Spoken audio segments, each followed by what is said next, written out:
Assalamualaikum warahmatullahi wabarakatuh. Alhamdulillahirabbil alamin.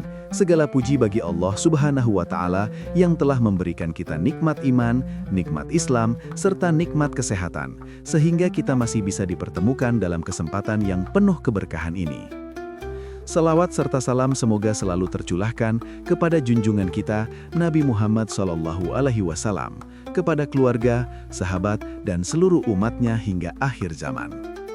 Sahabat beriman yang dirahmati Allah, sebelum kita masuk ke dalam pembahasan pada video kali ini, saya ingin mengajak kalian semua untuk mendukung channel ini dengan cara menekan tombol like, kemudian tinggalkan komentar yang baik, serta jangan lupa untuk subscribe agar kalian tidak ketinggalan video-video berikutnya yang insya Allah akan terus memberikan manfaat untuk kita semua. Sahabatku yang dirahmati Allah, pernahkah kita bertanya dalam hati, mengapa ada sebagian orang yang terlihat begitu mudah mendapatkan rizki, seakan-akan rizki itu datang menghampirinya dari berbagai arah, sementara di sisi lain ada orang yang sudah berusaha dengan sangat keras, bekerja siang dan malam, namun hasilnya belum juga sesuai dengan yang diharapkan. Pertanyaan seperti ini seringkali muncul dalam kehidupan kita dan terkadang membuat hati menjadi gelisah, bahkan membandingkan diri dengan orang lain. Padahal jika kita pahami dengan baik, rizki, jodoh, dan juga kematian adalah bagian dari takdir yang telah Allah Subhanahu wa Ta'ala tetapkan. Tidak ada satupun yang terjadi di dunia ini tanpa seizinnya. Allah telah mengatur semuanya dengan sangat sempurna sesuai dengan hikmah dan keadilannya. Namun meskipun rizki telah ditentukan, bukan berarti kita hanya diam tanpa usaha. Islam mengajarkan keseimbangan antara ikhtiar dan tawakal, antara usaha dan berserah diri kepada Allah. Allah Subhanahu wa Ta'ala berfirman dalam Al-Quran, وَمَنْ يَتَّقِ اللَّهَ يَجْعَلْ لَهُ مَخْرَجًا وَيَرْزُقْهُ مِنْ حَيْثُ لَا يَحْتَسِبْ. Barang siapa bertakwa kepada Allah, niscaya Dia akan mengadakan jalan keluar baginya, dan Dia memberinya rizki dari arah yang tidak disangka-sangkanya. Quran Surat At-Talaq ayat 2 hingga 3. Ayat ini memberikan pemahaman yang sangat dalam kepada kita, bahwa rizki tidak selalu datang dari arah yang kita rencanakan. Terkadang justru datang dari jalan yang tidak pernah kita bayangkan sebelumnya. Inilah yang sering disebut sebagai rizki yang dikejar atau datang menghampiri seseorang. Lalu apa sebenarnya yang dimaksud dengan orang yang dikejar rizki itu? Secara sederhana, orang yang dikejar rizki adalah mereka yang dalam kehidupannya seakan-akan dimudahkan dalam urusan dunia, terutama dalam hal rizki. Bukan berarti mereka tidak berusaha, tetapi usaha mereka selalu dipermudah, jalan mereka dilapangkan, dan hasil yang mereka dapatkan seringkali melebihi apa yang mereka bayangkan. Namun sahabat beriman, penting untuk kita pahami bahwa kemudahan tersebut bukanlah semata-mata karena kecerdasan, kerja keras atau strategi semata, melainkan karena adanya keberkahan dari Allah Subhanahu wa Ta'ala. Keberkahan inilah yang menjadi pembeda antara rizki yang sekadar banyak dengan rizki yang benar-benar membawa kebaikan. Banyak orang yang memiliki harta melimpah, namun hidupnya tidak tenang. Sebaliknya ada orang yang rizkinya sederhana, tetapi hatinya penuh ketenangan dan kebahagiaan. Inilah tanda bahwa rizki bukan hanya soal jumlah, tetapi juga soal keberkahan yang Allah berikan. Dalam kehidupan ini, kita seringkali terjebak pada cara pandang dunia yang hanya melihat hasil secara kasat mata. Kita melihat kesuksesan dari segi materi, melihat kebahagiaan dari segi kekayaan, dan menilai keberhasilan dari apa yang tampak di luar. Padahal jika kita pahami dengan baik, Islam mengajarkan kita untuk melihat lebih dalam bahwa yang terpenting bukan hanya apa yang kita miliki, tetapi bagaimana kita mendapatkannya dan untuk apa kita menggunakannya. Oleh karena itu, dalam video ini kita akan membahas lebih dalam tentang kebiasaan dan amalan yang dapat menjadi sebab datangnya rizki dari arah yang tidak disangka-sangka dalam kehidupannya. Bukan untuk menjadikan kita semata-mata mengejar dunia, tetapi agar kita memahami bahwa ketika kita mendekat kepada Allah, maka Allah akan mencukupkan kebutuhan kita dengan caranya yang luar biasa. Semoga dengan memahami hal ini, kita tidak lagi merasa iri terhadap orang lain, tidak lagi merasa putus asa ketika rizki terasa sempit, dan tidak pula menjadi sombong ketika diberikan kelapangan. Karena kita yakin bahwa semua yang Allah berikan adalah yang terbaik untuk kita. Maka dari itu, simak terus pembahasan pada video ini hingga selesai, karena pada bagian selanjutnya, kita akan mulai membahas lebih dalam tentang amalan-amalan yang bisa menjadi sebab seseorang dimulahkan dan bahkan dikejar oleh rizki dalam kehidupannya. Sahabat beriman yang dirahmati Allah, Setelah kita memahami bahwa rezeki adalah bagian dari ketentuan Allah Subhanahu wa Ta'ala dan bahwa keberkahan menjadi kunci utama dalam kehidupan, maka kini kita mulai masuk ke dalam pembahasan yang lebih dalam tentang bagaimana seseorang bisa mendapatkan kemudahan dalam rezekinya. Dalam kehidupan ini, ada sebagian orang yang tampak begitu ringan langkahnya dalam menjalani usaha. Apa yang ia kerjakan terasa dimudahkan.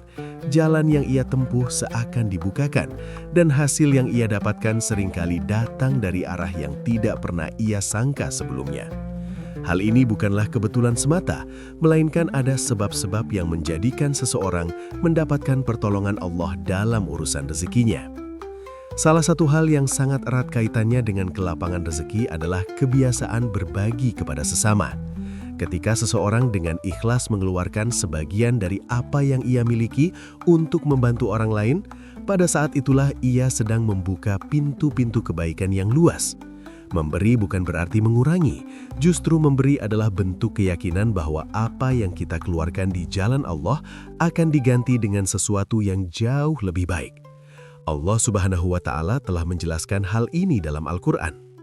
Mathalul ladzina yunfiquna amwalahum fi sabilillahi kamathali habbatin ambatat sab'a sanabila fi kulli sumbulatin mi'atu habbah wallahu yudha'ifu liman yasha'a wallahu wasi'un alim.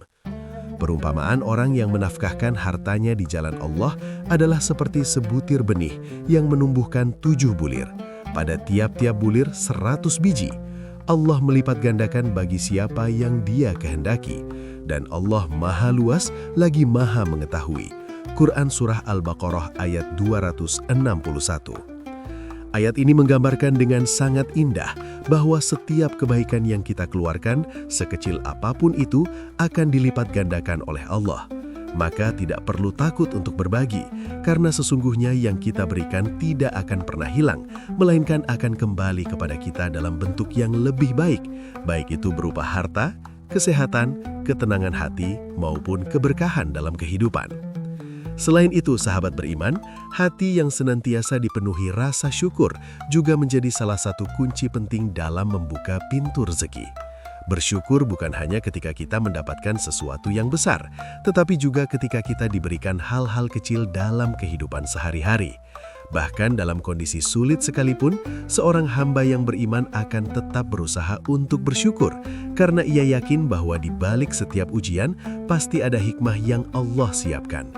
Allah Subhanahu wa Ta'ala berfirman, "Wa idz ta'adzana rabbukum la in syakartum la azidannakum wa la in kafartum inna 'adzabi lasyadid." Dan ingatlah ketika Tuhanmu memaklumkan, sesungguhnya jika kamu bersyukur, pasti kami akan menambah nikmat kepadamu, dan jika kamu mengingkari nikmatku, maka sesungguhnya azabku sangat pedih. Quran Surah Ibrahim ayat 7. Dari ayat ini kita bisa memahami bahwa syukur bukan hanya sekedar ucapan, tetapi juga sikap hati dan tindakan. Ketika kita bersyukur, Allah tidak hanya mempertahankan nikmat yang sudah ada, tetapi juga menambahkannya. Inilah rahasia mengapa orang yang selalu bersyukur, hidupnya terasa lebih cukup dan lebih tenang. Kemudian, sahabat beriman, ada pula kebiasaan yang seringkali dianggap sederhana, namun memiliki dampak yang luar biasa, yaitu membaca Al-Quran. Al-Quran bukan hanya sebagai petunjuk hidup, tetapi juga sebagai sumber keberkahan. Ketika seseorang menjadikan Al-Quran sebagai bagian dari kehidupannya, maka ia sedang mendekatkan dirinya kepada sumber segala kebaikan. Dalam Al-Quran, Allah Subhanahu wa Ta'ala berfirman, "Inna hadzal Qur'ana yahdi lillati hiya aqwam." Sesungguhnya Al-Quran ini memberikan petunjuk kepada jalan yang paling lurus. Quran Surah Al-Isra ayat 9. Dengan membaca, memahami dan mengamalkan Al-Quran, seseorang akan mendapatkan petunjuk dalam setiap langkah kehidupannya. Ia akan lebih mudah mengambil keputusan yang benar, lebih bijak dalam menghadapi masalah, dan lebih tenang dalam menjalani kehidupan. Selain itu, memperbanyak istighfar juga menjadi salah satu kunci penting dalam membuka pintu rezeki. Istighfar adalah bentuk pengakuan seorang hamba atas kesalahan yang telah ia lakukan, sekaligus bentuk harapan agar Allah mengampuni dan memperbaiki keadaannya. Ketika seseorang rutin beristighfar, maka hatinya akan menjadi lebih bersih dan dosa-dosa yang menjadi penghalang rezeki akan dihapuskan. Allah Subhanahu wa Ta'ala berfirman, "Faqultu astaghfiru rabbakum innahu kana ghaffara, yursilis samaa'a 'alaikum midrara, wa yumdidkum bi amwalin wa banin." Maka aku berkata kepada mereka, mohonlah ampun kepada Tuhanmu, sesungguhnya Dia Maha Pengampun. Niscaya Dia akan menurunkan hujan yang lebat kepadamu dan memperbanyak harta serta anak-anakmu. Quran Surah Nuh ayat 10-12. Ayat ini menunjukkan bahwa istighfar bukan hanya berdampak pada pengampunan dosa, tetapi juga pada kelapangan rezeki. Ketika hubungan kita dengan Allah diperbaiki, maka urusan dunia kita pun akan ikut diperbaiki olehnya. Sahabat beriman, semua yang kita bahas ini menunjukkan bahwa rezeki bukan hanya soal usaha lahiriah, tetapi juga sangat berkaitan dengan kondisi hati dan kedekatan kita kepada Allah Subhanahu wa Ta'ala. Ketika hati kita bersih, niat kita lurus, dan amal kita baik, maka pertolongan Allah akan datang dengan cara yang tidak kita duga. Dan pada bagian selanjutnya, kita akan melanjutkan pembahasan ini dengan memperdalam lagi tentang bagaimana keseimbangan antara doa, usaha, dan tawakal dapat menjadi kunci utama dalam kehidupan seseorang sehingga ia benar-benar merasakan kemudahan dalam setiap urusannya. Sahabat beriman yang dirahmati Allah, setelah kita memahami bahwa sedekah, rasa syukur, membaca Al-Quran, dan memperbanyak istighfar menjadi bagian penting dalam membuka pintu rezeki, maka pada bagian ini kita akan melanjutkan pembahasan dengan melihat sisi lain yang tidak kalah penting, yaitu bagaimana hubungan antara doa, usaha, dan tawakal dalam kehidupan seorang hamba. Dalam menjalani kehidupan, seringkali kita memiliki keinginan dan harapan yang ingin kita capai. Kita berdoa kepada Allah, memohon agar diberikan kelapangan rezeki, kemudahan dalam urusan, serta keberkahan dalam setiap langkah. Namun, perlu kita pahami bahwa doa saja tidak cukup jika tidak diiringi dengan usaha yang nyata. Islam mengajarkan keseimbangan antara keduanya, karena keduanya adalah satu kesatuan yang tidak bisa dipisahkan. Ketika seseorang hanya berdoa tanpa berusaha, maka ia telah meninggalkan salah satu bentuk ikhtiar yang diperintahkan. Sebaliknya, ketika seseorang hanya mengandalkan usaha tanpa melibatkan Allah dalam setiap langkahnya, maka ia telah menggantungkan dirinya pada kemampuan yang terbatas. Oleh karena itu, seorang hamba yang bijak adalah mereka yang mampu menyeimbangkan antara doa dan usaha, serta menutupnya dengan tawakal kepada Allah Subhanahu wa Ta'ala. Allah Subhanahu wa Ta'ala berfirman dalam Al-Quran, "Fa'idha azamta fatawakkal 'ala Allah, innallaha yuhibbul mutawakkilin." Kemudian apabila kamu telah membulatkan tekad, maka bertawakallah kepada Allah. Sesungguhnya Allah mencintai orang-orang yang bertawakal. Quran Surat Ali Imran, ayat 159. Ayat ini memberikan pelajaran yang sangat berharga bagi kita semua. Ketika kita telah berusaha dengan sungguh-sungguh, maka langkah selanjutnya adalah menyerahkan hasilnya kepada Allah. Inilah yang disebut dengan tawakal, yaitu berserah diri sepenuhnya kepada Allah setelah melakukan usaha terbaik. Sahabat beriman yang dirahmati Allah, tawakal bukan berarti pasrah tanpa usaha, tetapi merupakan bentuk keyakinan bahwa apapun hasil yang kita dapatkan adalah yang terbaik menurut Allah.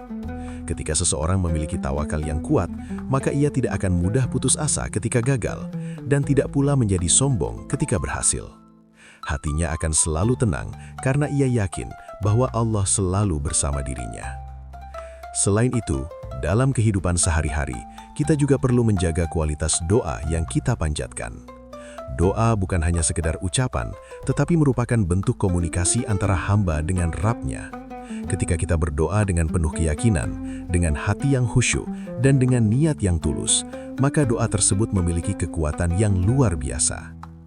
Allah Subhanahu wa Ta'ala berfirman, "Wa qala rabbukum ud'uni astajib lakum." Dan Tuhanmu berfirman, "Berdoalah kepadaku, niscaya akan aku kabulkan untukmu." Quran Surat Ghafir, ayat 60. Ayat ini menjadi janji dari Allah bahwa setiap doa yang kita panjatkan tidak akan sia-sia. Namun, terkadang kita merasa bahwa doa kita belum dikabulkan. Padahal, bisa jadi Allah sedang menyiapkan sesuatu yang lebih baik atau menunda pemberian tersebut pada waktu yang tepat. Oleh karena itu, kita harus tetap bersabar dan terus berdoa tanpa merasa lelah. Sahabat beriman yang dirahmati Allah, selain doa dan tawakal, usaha juga harus dilakukan dengan cara yang halal dan baik. Tidak semua usaha yang menghasilkan uang itu diridai oleh Allah. Ada usaha yang mungkin memberikan hasil yang cepat, tetapi tidak membawa keberkahan karena dilakukan dengan cara yang tidak benar. Oleh karena itu, penting bagi kita untuk memastikan bahwa setiap rezeki yang kita cari berasal dari jalan yang halal. Ketika seseorang menjaga kehalalan dalam usahanya, maka meskipun hasilnya tidak terlalu besar, namun akan terasa cukup dan menenangkan. Sebaliknya, rezeki yang diperoleh dari cara yang tidak halal akan membawa kegelisahan dalam hidup. Inilah yang membedakan antara rezeki yang sekadar banyak dengan rezeki yang penuh keberkahan. Sahabat beriman yang dirahmati Allah, kita juga harus memahami bahwa setiap orang memiliki waktu dan jalannya masing-masing. Tidak perlu membandingkan diri dengan orang lain, karena setiap perjalanan hidup sudah diatur oleh Allah dengan sangat sempurna. Terkadang keterlambatan yang kita rasakan sebenarnya adalah bentuk penjagaan dari Allah agar kita tidak terjatuh dalam hal-hal yang buruk. Oleh karena itu, tetaplah fokus pada diri sendiri, perbaiki niat, tingkatkan ibadah, dan terus berusaha dengan cara yang baik. Jangan biarkan rasa iri dan dengki menguasai hati kita, karena hal tersebut justru akan menjauhkan kita dari keberkahan. Sahabat beriman yang dirahmati Allah, semua yang kita bahas ini pada akhirnya bermuara pada satu hal, yaitu kedekatan kita kepada Allah Subhanahu wa Ta'ala. Semakin dekat kita kepadanya, maka semakin mudah pula urusan kita di dunia. Bukan berarti hidup tanpa ujian, tetapi setiap ujian akan terasa lebih ringan karena kita yakin bahwa Allah selalu bersama kita. Dan pada bagian terakhir nanti, kita akan menutup pembahasan ini dengan sebuah renungan yang mendalam, agar apa yang telah kita pelajari tidak hanya berhenti sebagai pengetahuan, tetapi benar-benar bisa kita amalkan dalam kehidupan sehari-hari. Sahabat beriman yang dirahmati Allah, setelah kita bersama-sama menyimak seluruh pembahasan dari awal hingga akhir, maka saat ini adalah waktu yang tepat bagi kita untuk merenungkan kembali apa yang telah kita pelajari. Segala yang telah disampaikan bukan sekedar untuk didengar, tetapi untuk kita pahami, kita resapi, dan yang paling penting kita amalkan dalam kehidupan sehari-hari. Kita telah memahami bahwa rezeki bukan hanya soal usaha semata, bukan pula sekedar tentang seberapa keras kita bekerja. Lebih dari itu, rezeki adalah bagian dari ketentuan Allah Subhanahu wa Ta'ala yang diberikan kepada setiap hambanya dengan cara yang berbeda-beda. Ada yang diberikan kelapangan sejak awal, ada yang harus melalui proses panjang, dan ada pula yang diuji terlebih dahulu sebelum akhirnya diberikan kemudahan. Namun satu hal yang pasti, Allah tidak pernah menzolimi hambanya. Setiap apa yang kita terima adalah yang terbaik menurut Allah, meskipun terkadang tidak sesuai dengan apa yang kita inginkan. Disinilah pentingnya kita memiliki hati yang lapang, menerima dengan ikhlas, dan terus berusaha menjadi pribadi yang lebih baik. Allah Subhanahu wa Ta'ala berfirman dalam Al-Quran, "Wa'asa an takrahu syai'an wa huwa khairul lakum. Wa'asa an tuhibbu syai'an wa huwa syarrul lakum. Wallahu ya'lamu wa antum la ta'lamun." Boleh jadi kamu membenci sesuatu, padahal itu baik bagimu. Dan boleh jadi kamu menyukai sesuatu, padahal itu buruk bagimu. Allah mengetahui, sedangkan kamu tidak mengetahui. Ayat ini mengajarkan kepada kita untuk selalu berhusnuzon kepada Allah, berprasangka baik atas segala ketentuannya. Ketika rezeki terasa sempit, mungkin itu adalah cara Allah agar kita lebih dekat kepadanya. Ketika rezeki dilapangkan, mungkin itu adalah ujian agar kita tetap bersyukur dan tidak lalai. Sahabat beriman, hidup ini adalah perjalanan. Setiap langkah yang kita ambil akan menentukan arah kita ke depan. Maka jangan sampai kita menjalani hidup tanpa arah, tanpa tujuan, dan tanpa kesadaran akan apa yang sebenarnya kita cari. Jadikanlah ridha Allah sebagai tujuan utama dalam hidup kita. Karena ketika Allah sudah ridha, maka semua urusan kita akan dimudahkan. Mulailah dari diri sendiri. dari hal-hal kecil yang bisa kita lakukan setiap hari. Perbanyak sedekah meskipun sedikit. Biasakan bersyukur dalam segala kondisi. Luangkan waktu untuk membaca Al-Quran, perbanyak istighfar, serta jangan pernah lelah untuk berdoa dan berusaha. Dan yang tidak kalah penting, tanamkan dalam hati kita rasa tawakal yang kuat bahwa segala sesuatu yang terjadi adalah atas kehendak Allah yang Maha Bijaksana. Sahabat beriman, jangan pernah merasa bahwa diri kita tidak pantas untuk berubah. Jangan pula menunda untuk menjadi lebih baik, karena kita tidak pernah tahu sampai kapan kita diberikan kesempatan hidup di dunia ini. Selama nafas masih berhembus, selama itu pula pintu taubat masih terbuka. Jika hari ini kita masih sering lalai, maka jadikan hari ini sebagai titik awal untuk berubah. Jika hari ini kita masih sering mengeluh, maka mulai saat ini belajarlah untuk bersyukur.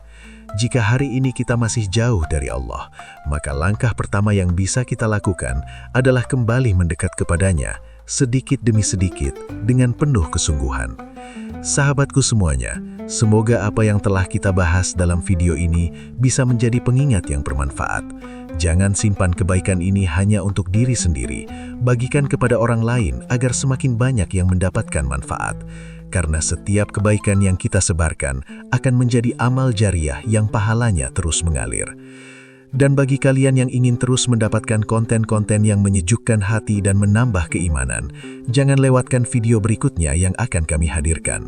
Insya Allah, pada video selanjutnya, kita akan membahas hal lain yang tidak kalah penting dan bisa menjadi bekal untuk kehidupan kita di dunia maupun di akhirat. Akhir kata, saya mohon maaf apabila dalam penyampaian ini terdapat kekurangan.